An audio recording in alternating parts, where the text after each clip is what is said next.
Hey guys, in this video I'm going to be showing you how to turn these into these. So let's get started. So this is my underbed storage system. I've got most of my permaculture projects stored in here. So we've got all bicycle parts, art projects, that'd be like general permaculture stuff, brewing,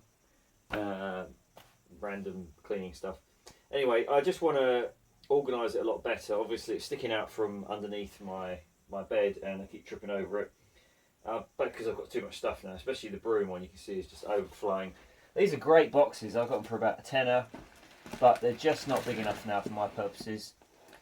You can see these are old wine crates, nice little stamp on the end. I think they're fantastic. I might turn them into a vertical storage system, but for me currently with these projects it's just too small. So we're going to see what we can find online. If we can't find anything online, I'm going to have to make something. So to figure out what size boxes we need, obviously going to take some measurements here. Now I have a pull-out bed underneath here. I want to keep that, but that does limit how deep these crates can be. So we're looking at about 42 centimetres there. I want to look for 5 boxes to match what I've got currently, and it's 189 centimetres long, so we're going to divide that up between each average size of box with a little gap in between each box, and then we've got about 32 centimetres in height, but obviously we want a bit of room to put our fingers in, so that's what we're working with. So we head online and there's quite a few different options available, different sizes, different styles. They all look pretty cool really. I mean, you've got these sort of burnt effect ones. You can go down here and select, you know, what you want, coloured ones. And you're not going to beat it for the price, you know, £57 for 5 crates.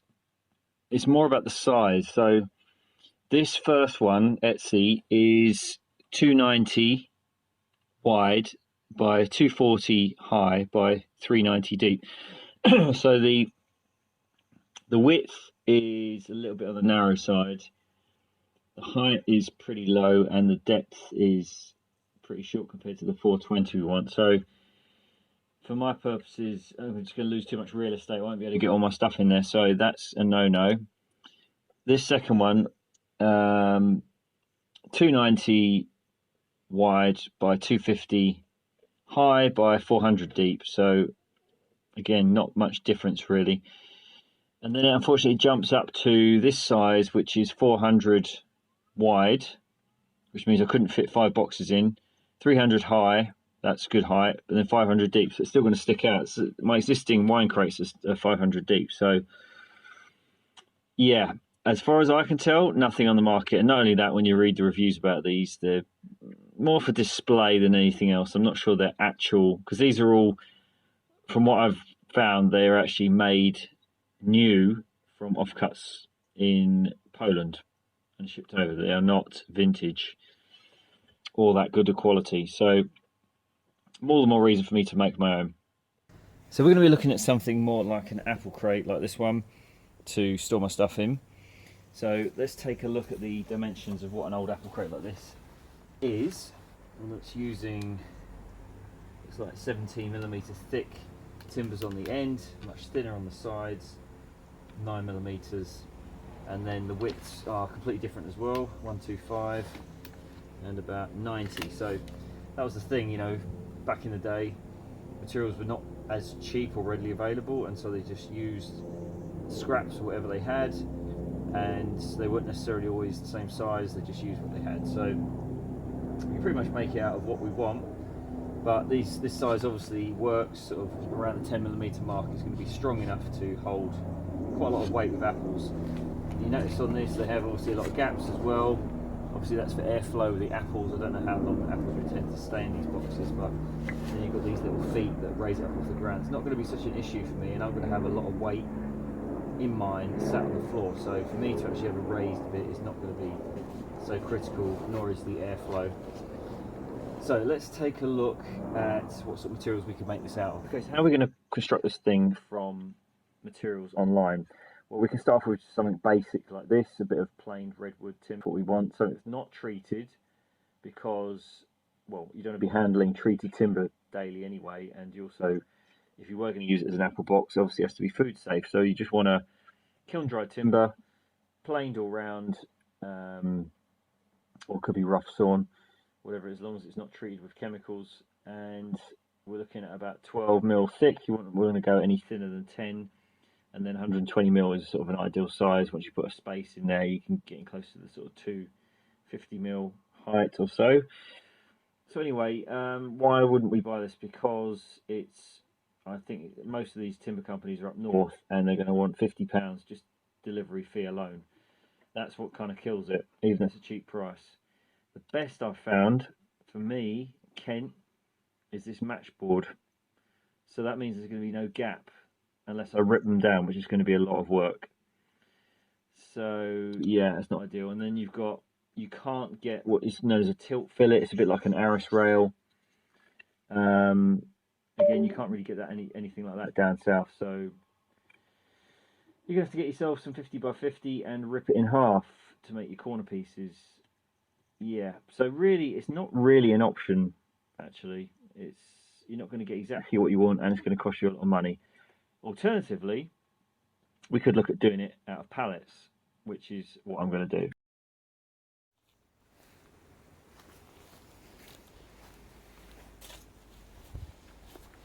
Now, beggars can't be choosers, because I've got these for free. Got these on Facebook Marketplace. Somebody's giving them away. People are always giving away pallets. So go on Facebook Marketplace or just on your local next door website. Annoyingly, they're all slightly different. They are all slightly different. Now, we're not looking for perfection here, but because they are going to be a bit rustic anyway, I would like them to look a little bit more consistent. So I'm not too worried about the thickness, but we're looking at 93 mil there, 72 and 100 mil. So what I've done, I've already cut some previously, just so I can show you what the plan is. So I was thinking something like this. This would be my base. Now as I said, I've worked out it to be 360 for the width of the entire unit. Now you've got to bear in mind you're going to have some uprights as well, which will sit on this corner. So imagine that's on there like that. That's my corner post, and then that's going to sit there. So that actually adds an extra. So you've got to factor that in. That adds an extra 14 mil off the overall distance. So we need to take 14 plus 14, 28 mil off the overall from 360. So that will give us 332.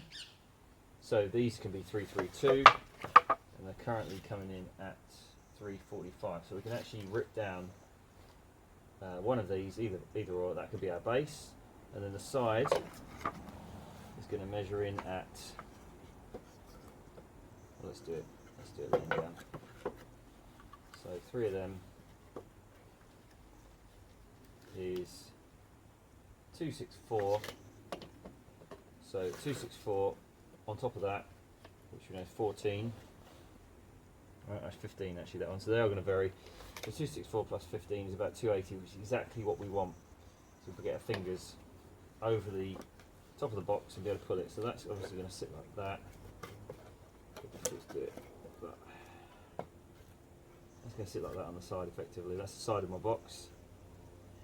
And then we're going to have to cut some short ones here. Now, work out how many pieces you need, make yourself a cutting list, and then you work out how many of the pallets to dismantle. It's quite a lot of work, so you don't want to do anything unnecessary. And then you can measure the length of your pallet and figure out how many of these you'll get out of each length. And what I've actually done with some of these, some of them have been of one size, some of them have been just ever so slightly different. So I've actually gone down, you don't have to do this, but I've gone down and just to make life easier, when assembling these, I've made them all the same thickness. You can do them a plainer thickness of a table saw or something like that, but I don't have that, so I'll just use my rail saw and my mitre saw. So with this one certainly, these are currently 84, so I'm going to cut these ones down to 84, these wide ones. Anyway, let's get started dismantling pallets. Starting off with this one. little tip, make your life easier before you disassemble it. Actually rail saw these down. If that's what you're going to do, I'm going to rail saw these down to the right thickness. Whilst they're still attached to this, it'll be a lot easier. So just going to set my mark on there. Let's go and do all these.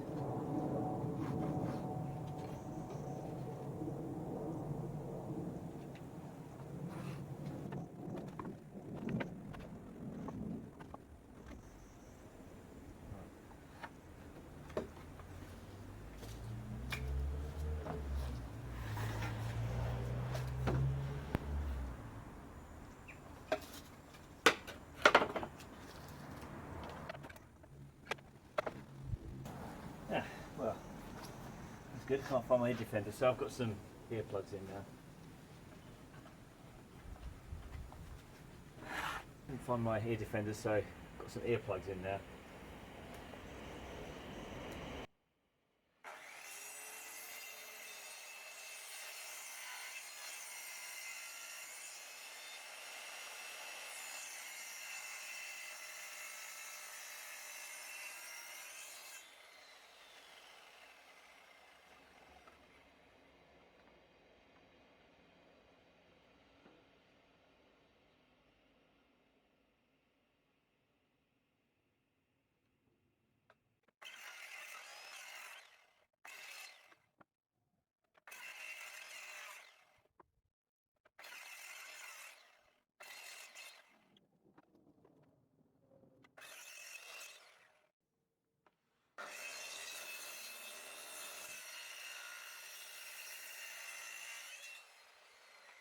So what you're going to need for this is probably a utility bar, nub hammer, and just a regular hammer in case you want to pull your nails out. It's best to take your time with this because otherwise you end up splitting the wood and then you have to glue it back together. So just ease it up gently, otherwise you end up splitting it.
Now we have a perfectly good piece of timber, we can slice that up. So I'll finish off the rest of these and then come back to you once we've got all that piece of timber. So the beauty of pallets is they've got every part that you need for your apple box. So these are going to make my corner posts. These were the supporting pieces in between, but as rustic as I like it, this is still a little bit too rough. So we're just going to run over with, I've got 60 grit sandpaper on here just to get off all the little splinters and things and tidy it up.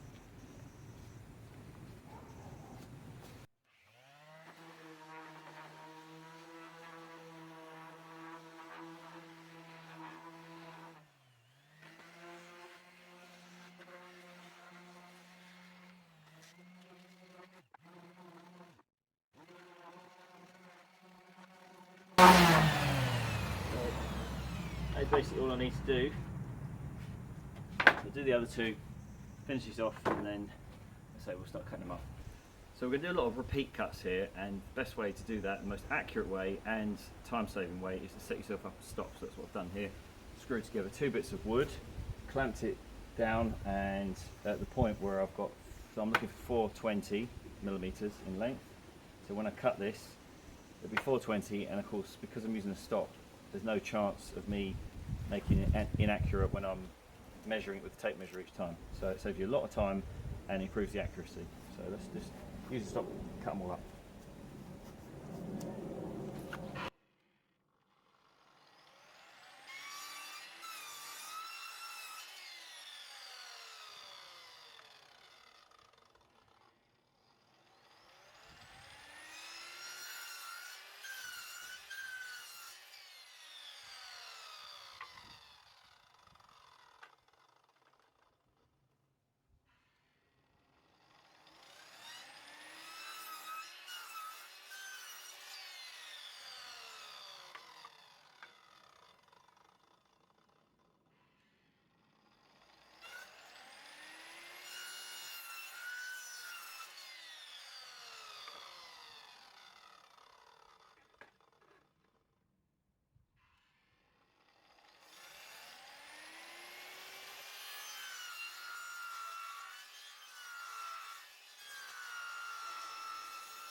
Do a new blade mode.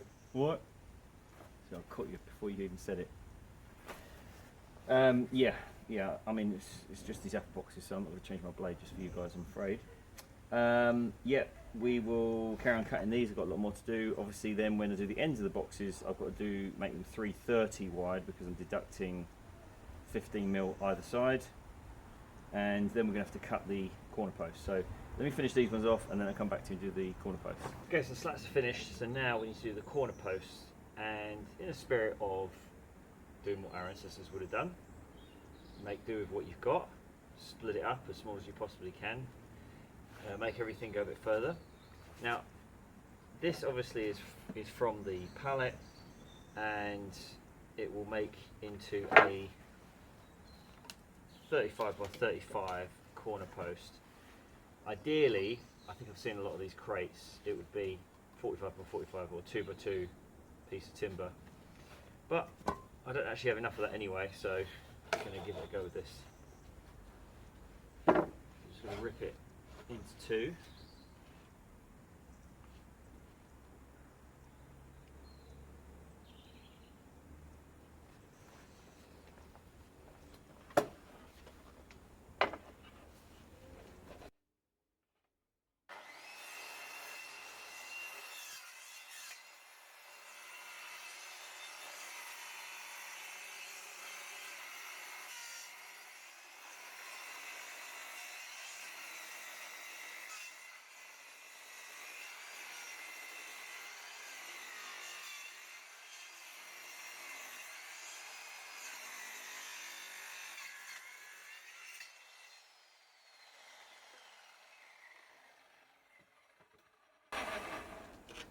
Quite a few nails there, but got two good pieces now. So we chop those up and make our corner bits.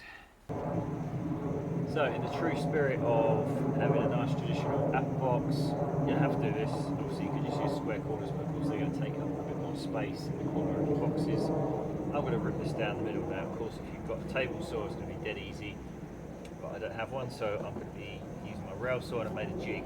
It took me all of 5 minutes to make this. Doesn't have to be absolutely perfect. So that's sits there like that. It's not even straight, but it doesn't matter. And then we're just going to rip through the centre of that. Split into two pieces.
Well, it's not perfect, but here is the apple box. So let's cut these up and then start putting a box together.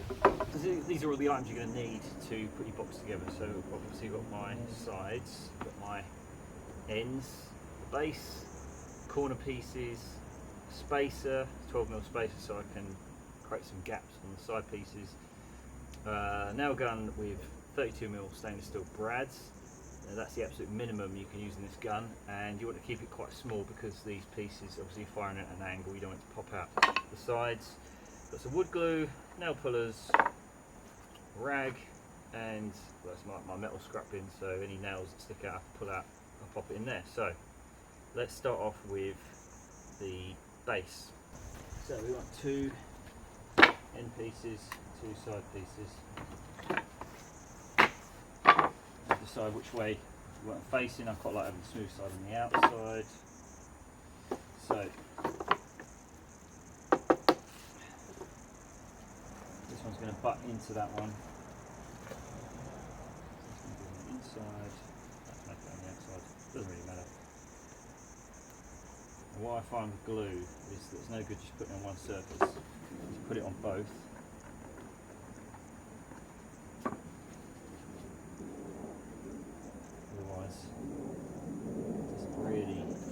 Very well. Maybe add a little bit more. Okay.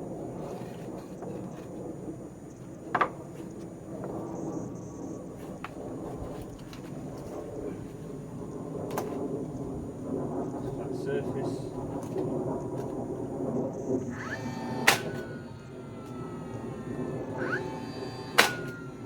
Okay. Repeat on the other end.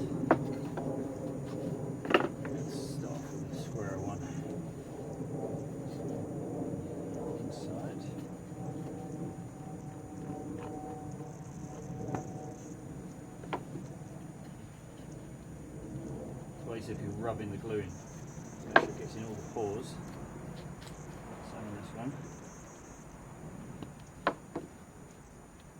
And then I'll just do one little line of glue afterwards just to make sure it's got enough on there. Make sure you do it the right way around.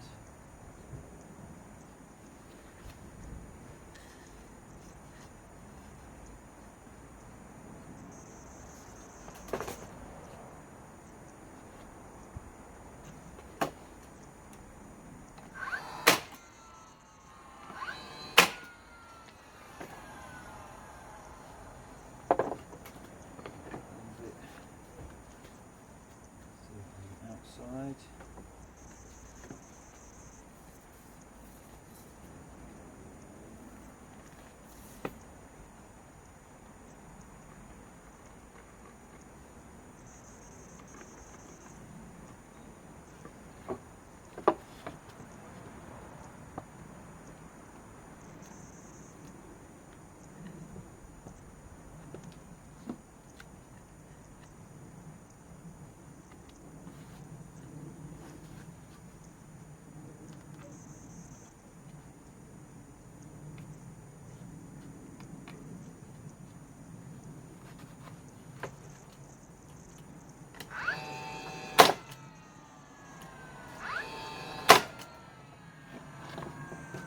careful, very careful with nail gun.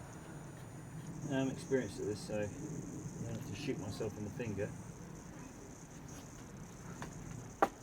It's best to get one in, and then if the other one's not lined up, twist it around a bit. Just for God's sake, make sure you know where you're firing. It's just jammed.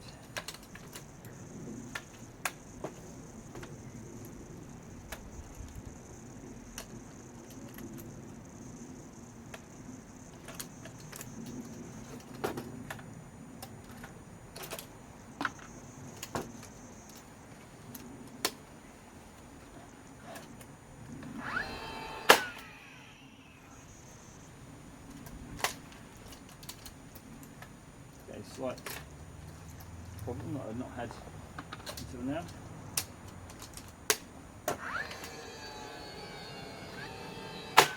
I find sometimes with this gun it just doesn't like it. There's any bounce, there's any flex behind what you're firing into. Right, let's wipe off any excess glue. Okay, so now we can put our bottom slats on. Again, noting which way around we want them. So I want the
glue's getting in there or what, but certainly wasn't doing this before.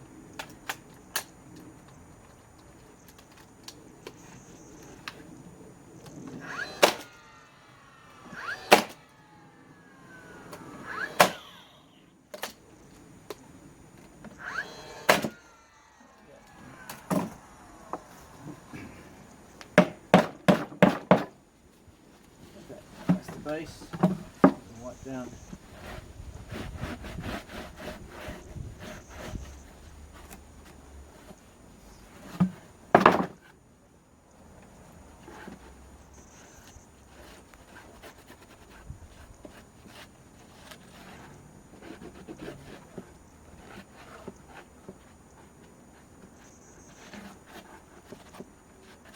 Right.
Stray one.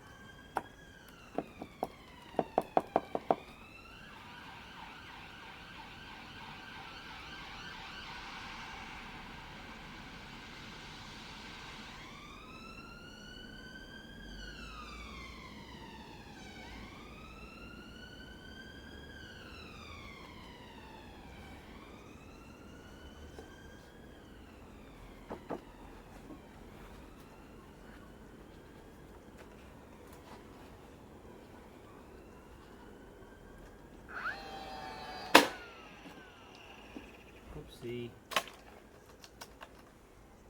I slipped. I got one stuck in here.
cleaning off the glue at this stage is much easier than doing it later, especially with these modern glues.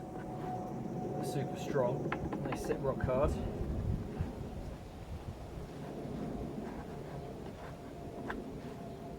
Should just go around with a rag, wipe it off. That's it.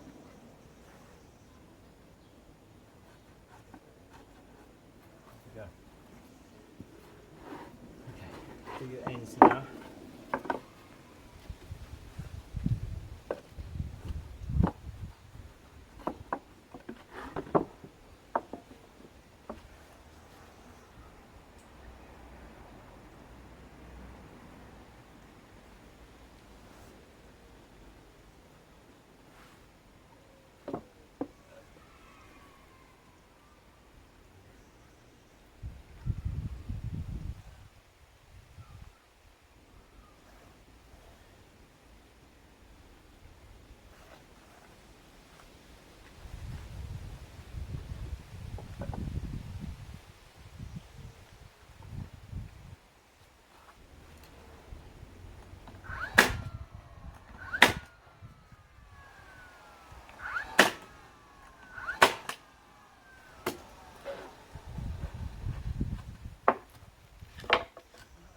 Gnarly one.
Fingers, over 10 digits.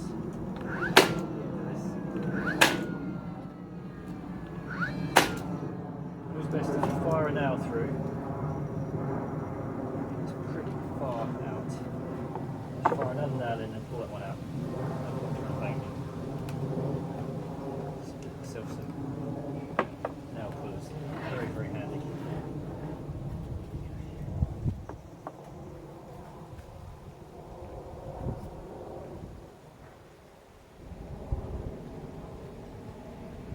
Assembly part's the easiest bit, isn't it? As usual, it's always the prep work that takes time. Let's be on top.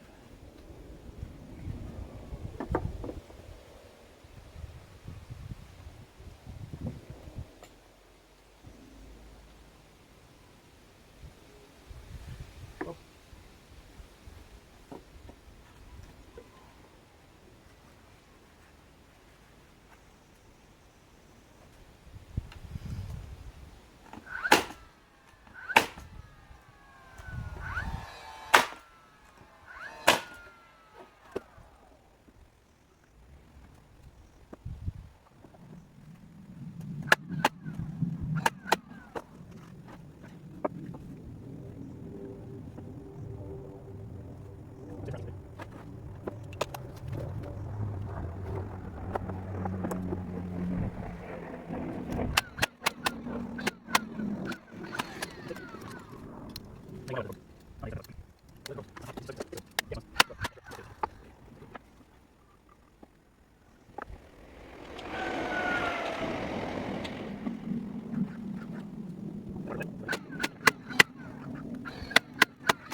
clear up all the excess glue.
So let's go around up through any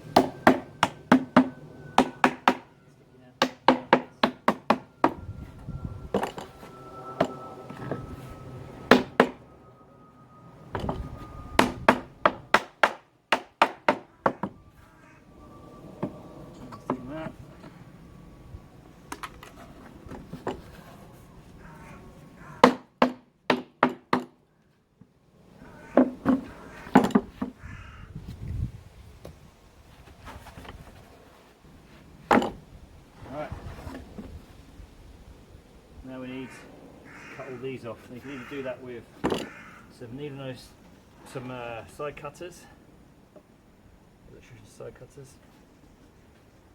If they're small enough, you can just bang them in. You can use a grinder. What have you got to hand?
So there we have a finished box.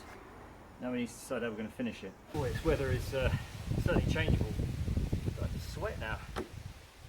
So yeah, what are we going to do about this? What's the most sustainable way of treating this, I guess? Does it need treatment? Well, it's going to be internal, right? As far as I'm concerned, I'm going to be using it for internal storage boxes. So it doesn't really need anything. It could stay as it is. But I would like to bring out the colour a little bit. So I've got two options in my mind. Either I can use hemp oil, which is kind of the conclusion I came to when I did my apple press. That's the most sort of sustainable, locally produced. Either that or it's tung oil, but that comes from China. So if you want something that's grown in the UK potentially, then hemp oil. It's highly processed, but at least it's made in the UK, and it has many of the similar properties to tung oil. So you could do that. You could paint it. I don't want it to be painted. I want it to look natural. The other option is to just use up what you've got left over. You know, this isn't particularly nice. It's actually floor varnish, but you know, it needs to be used up. It's been sitting in the shed for years. It's going to get thrown away, probably chucked into landfill. So at least if I use it up on this, it's going to be well used. Now, what I'm not going to do is do the inside. The reason for that is because there is a good chance, knowing me, that I might end up actually using this as an apple crate, and I'm sure varnish and well, I think varnish is okay actually once it's dry. I think it is food safe, but in any case, I don't need to do the inside. It'll be quicker. I'll just do the outside. So let's get started with that. After all that deliberation, but I think we just, you know, do need to think about these things these days.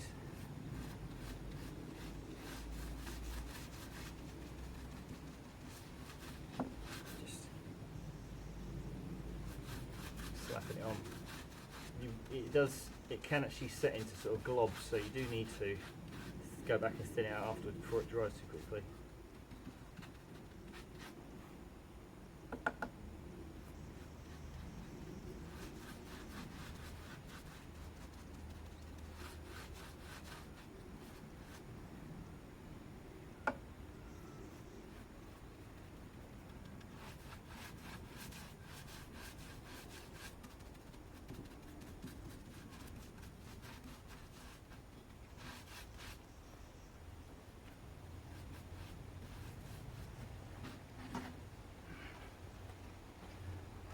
Stand out, otherwise it's all going to run on the inside. Make sure I get that top edge there. Yeah, this is, like I say, it's just really more for looks than anything else.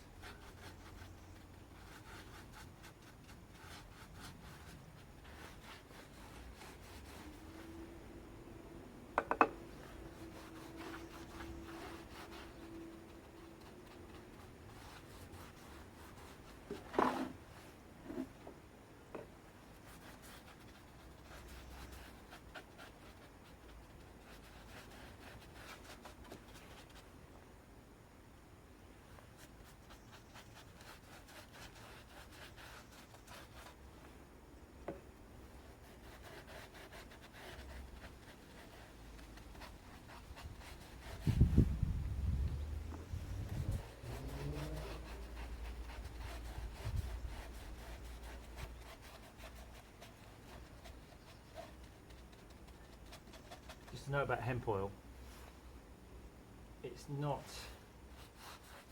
the unrefined stuff. You can't just use the stuff from the supermarket because that will go rancid. That's why it's highly processed. Unrefined hemp oil is not highly processed.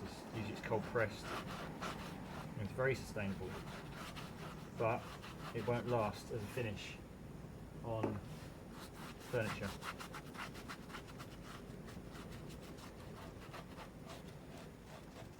Rather annoying that we can't grow tung trees in the UK because the tung oil is just naturally an amazing preservative, much longer lasting than linseed oil. If they want to do something good about genetic modification, make a tung oil tree that can actually grow in the UK instead of making all these stupid crops that can't be reproduced. Oh, we're going through a rant. I'm not gonna do it. I'm gonna do it. Shut up. Get on with it. Just wanna watch the video.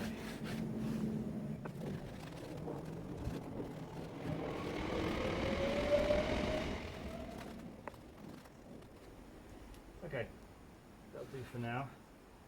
We have to decide whether or not I want to put handles on these things or not.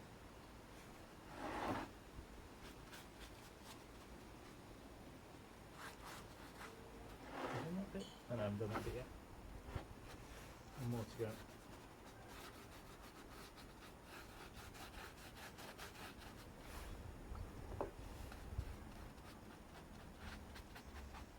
So what about the economics of this, right?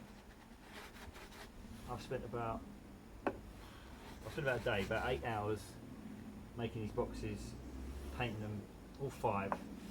So divide that by 5, about 1.25 hours per box. Obviously, it is not worth your time if you just think about money, but of course I quite like doing this. It's rustic, it's handmade, I know it's quality. I know the ones you can buy online are a lot thinner. Probably made in China, as you know. You're never going to compete with that. But you could get, as I say, you could probably get about 5 of these for about 60 quid. So in terms of materials and your time, you're never going to compete, but allow yourself, you know, that much. And I used, I think, 4.5 pallets to do this, so almost the same number. So you need 5 pallets to do 5 boxes, so 1 pallet per box. So there is that. You've got to be able to transport them.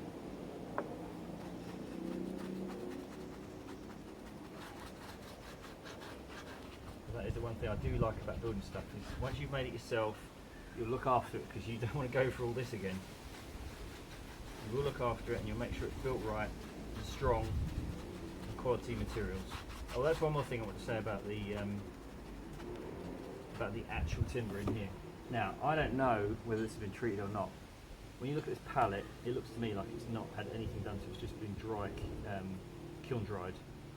But who knows? I mean, just because it's clear doesn't mean to say it hasn't been treated. And I think I read online that some of them are and some of them not. So if you really do want to use this to carry apples, you do need to check whether or not this has been treated. Make food safe.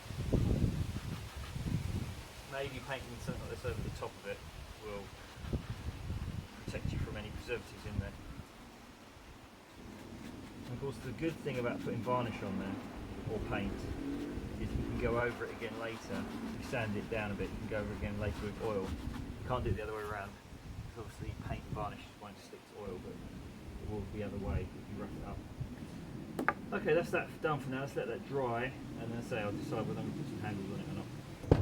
Okay, so for my sins, I've decided to put handles into this. I just think in the future I want to use them as apple boxes, easy to slide out from under the bed if they're heavy. So, make your life easier, do a jig. So literally it's just 3 scrap bits of wood, cut a hole in it, and I can use it as a template. So I've gone for 28mm for the width. Let's get my PPM. And you can either use a jigsaw or a multi-tool. I tend to prefer multi-tool, but whatever works.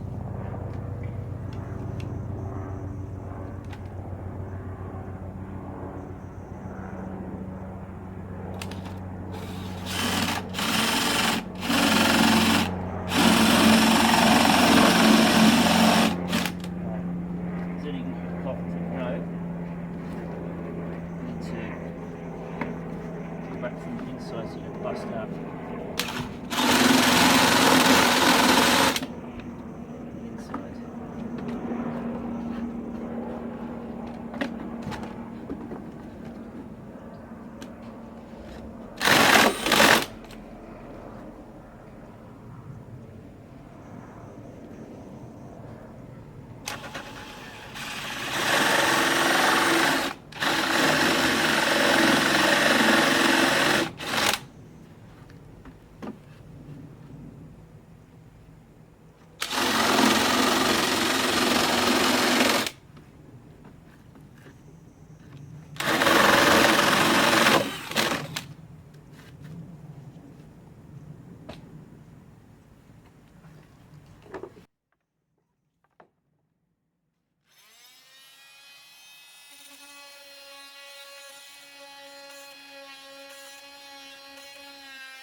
feels a bit right. My knuckles are not banging too much on the edge.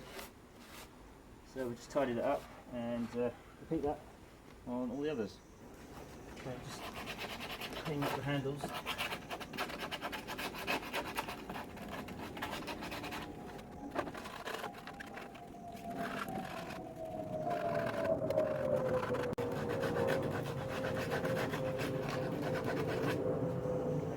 Done that side.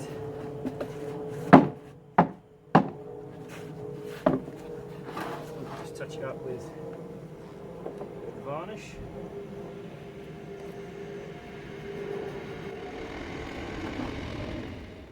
Okay, so that's it. Basically done. We're going to put them in situ, see what they look like, and job done. And there you have it. I've put them in situ. They're sitting much tidier inside the bed now. And I managed to store all the things in there nice and neat and tidy. Looks much better, doesn't it? Anyway, guys, I hope this video was useful for you. Sorry it was a long one this time, but there's a lot of stuff to cover. Hope you enjoyed it. And if you really did like the video, please hit the like button and subscribe to my channel. We'll see you on the next one. Cheers. Bye.